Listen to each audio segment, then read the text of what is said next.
I'm here with Sam Trammell from Netflix's Reckoning. Sam, how are you doing today? I'm doing good. How are you doing? Amidst all the circumstances, healthy and safe. So let's just go ahead and get right into it. What was it about the role that attracted you to the show? Oh God. I mean, this part was one of the best parts that I had read in a very, very long time. You basically have a father who's very connected to his community and has this great relationship with his students. He's a guidance counselor at school and a wrestling coach. So he's really sort of a people person, really good with younger people, you know, and with people his own age. And he, I can't say too much about because it's really there's so many like twists and turns and Yep. secrets. But he had a lot of different relationships that were very specific and unique. So he has his parents. His father is sort of starting to get Alzheimer's. He has a son who's just come to live with him and his new wife. His son is 16 and has gotten kicked out of his school. And I didn't raise my son, so this is a new relationship. Um, he's got of course all the students and other teachers, and so it was somebody, and he's somebody who's really fighting uh, to sort of stay sober in a way. And so he's got this kind of secret life going on as well. Um, and it was just a great character with a lot of different sides to him. And that's really what, you see a whole gamut of, through different relationships, you see a gamut of different sides of him. Now, your character, Leo, this is a little bit of a darker character, I would say. What did you do to get into that headspace? Oh, oh my God. That's a great question. And I had to do it so many times. And there were so many, because this guy has a past and you flash back, and Right. it is very dark and intense. I used a lot of music uh, in the show, but you use all different things as an actor. You use whatever's going on. You use whatever's going on in your life, whatever used to happen in your whatever history you have. You write things down. I did a lot of writing. I did some work with dreams. A lot of different things I did, but certainly a lot of music. Now, in the show, you do have a son that you kind of reconnect with. Was there anything as of being a father in real life that you took to portray this character and your Oh, relationship with absolutely. your son? Yeah, yeah, yeah. I have twin boys, fraternal, that are 8, and so they're a little younger than my son in this.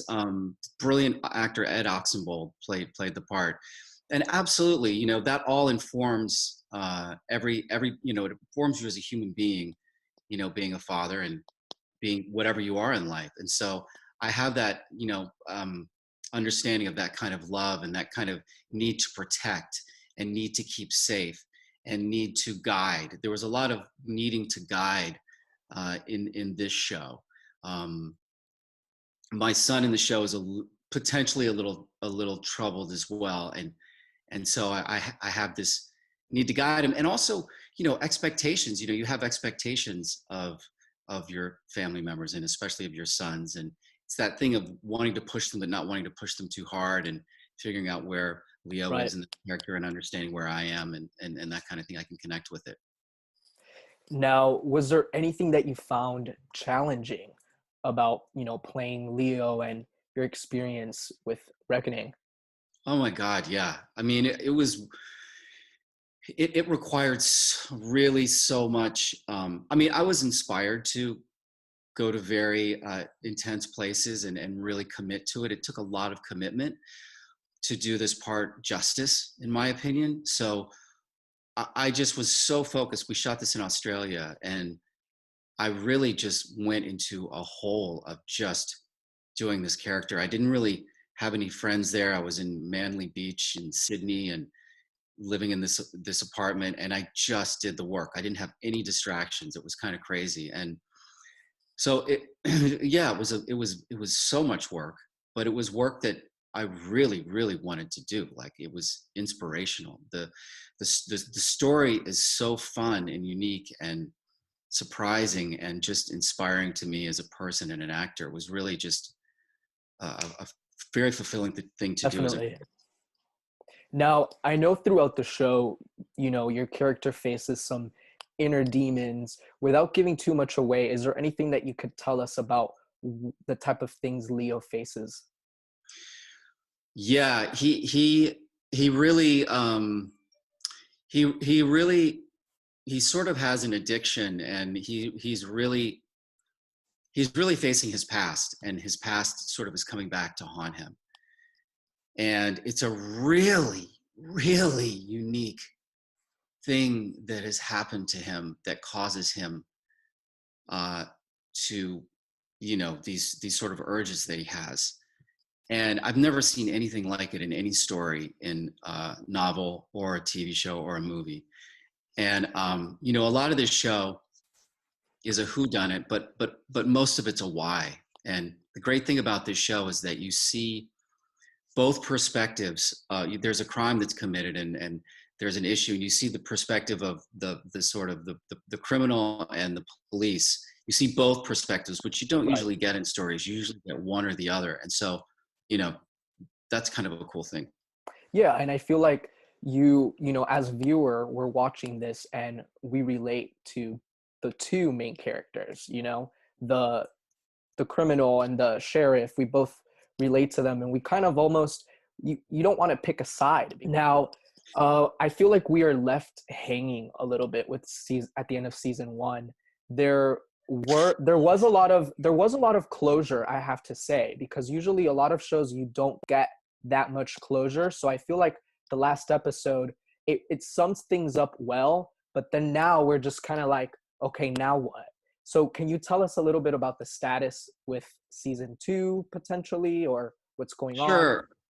Sure. I know that David Hubbard, who created the show, has already mapped out a season two, and I've Okay. I've heard about it, and it's incredible.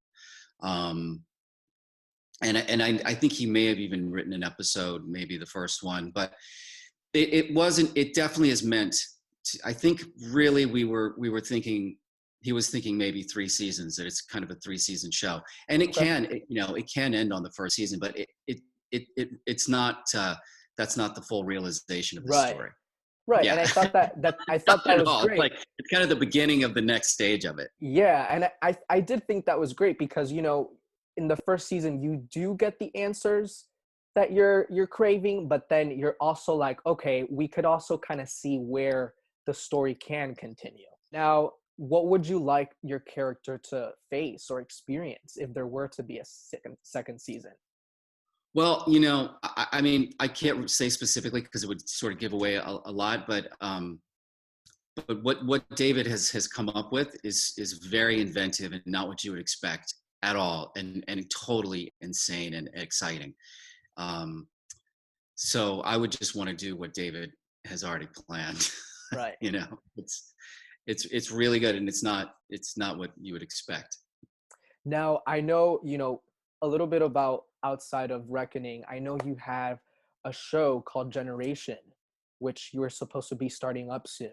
And it's a project with Lena Dunham. Can you tell me a little bit about, with this whole COVID-19 situation, what's the status on that? It probably got pushed, I assume. Yeah, it has gotten pushed. I mean, it's not official, actually. I haven't gotten an official notice it's getting pushed. We were supposed to Okay. start shooting in July, and I can't see that happening. So, it'll probably get pushed. But yeah, we shot the pilot, and it really fascinating. Zelda Barnes and Daniel Barnes, her father, wrote it. Zelda's 17, and it's all Wow. about 17, 18-year-olds. So I'm sure that was part of Lena's interest in this. It's also just incredibly, it's really brilliant.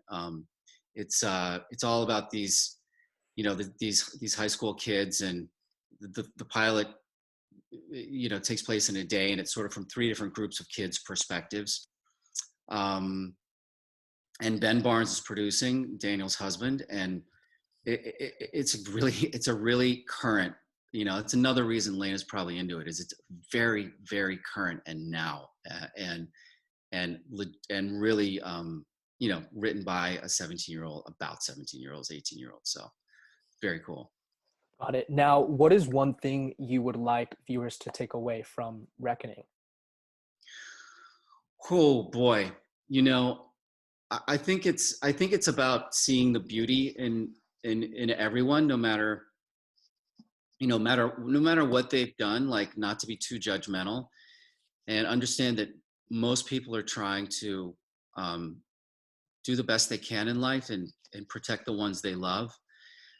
Both of these fathers are really just about that. They're about protecting their families and really fighting their inner demons and fighting to be good people. So I don't know if we were going to say, what are we going to take away from it? Maybe, you know, just think before you judge somebody, just understand, think about yourself and how most people try to do the right thing. Absolutely. No, well, gosh, I mean, there's another movie I have coming out called Tiger Rising that Okay. Queen Latifah's in, and Dennis Quaid and Catherine McPhee and Christian Coveney, this incredible boy, based on the book by Katie Camillo. So Oh, that'll be wow. out at some point. That, who knows? That could be out before Generation at this point, Okay. because we've already shot it, and it's Got it. made. So So. it's in the can. It's ready to Yeah, go. it's in the can. It's a young adult novel called The Tiger Rising. And Not to is be it? mixed up with The Tiger King. And oh, okay. So it's also for Netflix.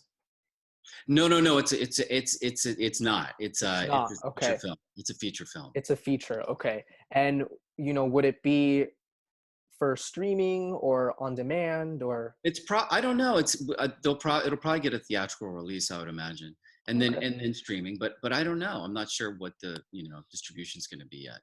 Great. Great. Yeah. Now, overall, how are you doing? How are you holding up with, everything?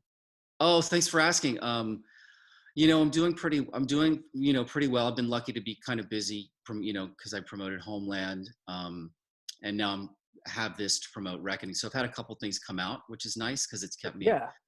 a little bit busy. But just trying to keep my head up, and exercise and stay healthy, and of Take it course, one day at a time. yeah, quarantine, and you know hope that Yeah. we're all hope that this dies down. Of course. Well, in the meantime, shows like Homeland and Reckoning are keeping all of us at home busy. So thank you for that. And I appreciate you taking the time to speak with us. Oh, it's my pleasure. Thanks so much. Great All right, talking. Sam. Stay healthy and safe. Hey, Thank thank you you. so much. You too. Bye-bye. Take care. Bye. Bye.